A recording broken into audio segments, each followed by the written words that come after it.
Oke semuanya, ya puji Tuhan udah sampai di Pontianak dengan selamat meskipun soalnya delay 2 jam guys. Kita balik lagi ke chart dan lupakan soal BMTH semua karena aku yakin juga teman-teman yang nonton ya. Gila banget, pokoknya udah di luar nalar dan logika ya. Udah aku biarlah ikhlaskan ya, jauh-jauh ya kan. Pesawat, hotel, nonton ya, tiket nontonnya nggak murah guys, 2.700.000 ya. Tapi kacau. Ya udah deh ya, anggaplah pelajaran untuk kedepannya ya, dan anggaplah jadikan pengalaman. Kita akan masuk ke market ya. Nah jadi selama aku tinggal ya, mungkin banyak koin yang nggak kepantau gitu guys ya, nggak kepantau kayak ini Shiba ini kan, kemarin kan kita kan sempat update ya. Nah jadi malam ini nih kita akan fokus gitu ya, mencari koin yang bukan mencari koin sih, mencari potensial yang akan terjadi besok. Apakah besok close candle merah ya, atau hijau, atau tanda-tanda mau koreksi dari BTC ya, sehingga besok kita bisa mainkan si altcoinnya ini gitu ya. Nah kalau aku pribadi, kalau kita lihat dari candle weekly ya, kita pakai yang clear aja.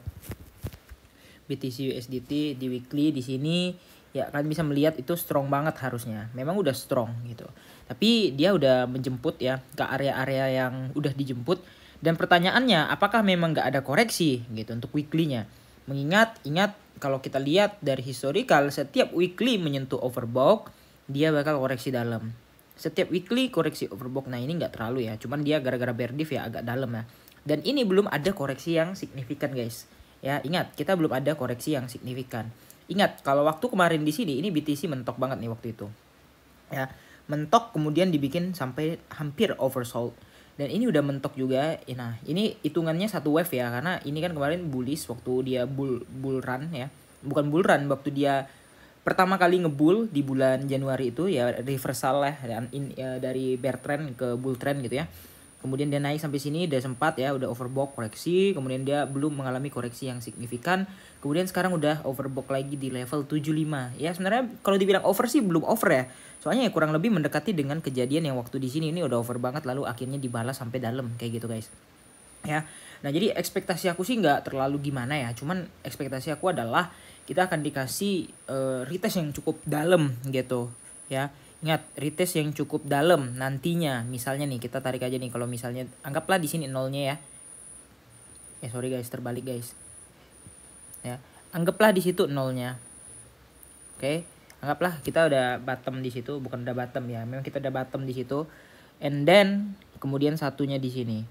Ya. Nah, untuk ke Fibo 0,5-nya itu ada di 26.000 ya, pas banget dengan support yang ada di sini. Ya. Nah, ini golden ratio lah kita bilang, dan ini tebal. Dan untuk 0,2 itu di 20 ribuan di sini gitu. Ya. Nah, jadi ini adalah range yang cukup luas biasanya yang terjadi kalau koreksi dalam, apalagi koreksi wave A B C D ya. Elliott wave ya. Ini kita baru menyelesaikan satu wave guys. Ya, jadi masih ada wave-wave selanjutnya gitu. Nah, jadi dari sini kalau kita melihat dari weekly ya, sebenarnya belum ada konfirmasi apa-apa memang. Dan untuk weekly kalau kita lihat ya tergantung nantilah closing jam 11 kayak gimana, kemudian closing jam 2 subuh kayak gimana, merah apa hijau. Tapi yang jelas satu hal aja sih, market itu udah overheat banget guys. Kalian bisa lihat di sini udah pada merah semua. Masa kalian berani untuk main di market yang kayak gini? Ini udah parah banget sih gitu. Kemudian aku dapat lagi orang nge-share. Ini aku nggak tahu, ini kayaknya translatean juga guys.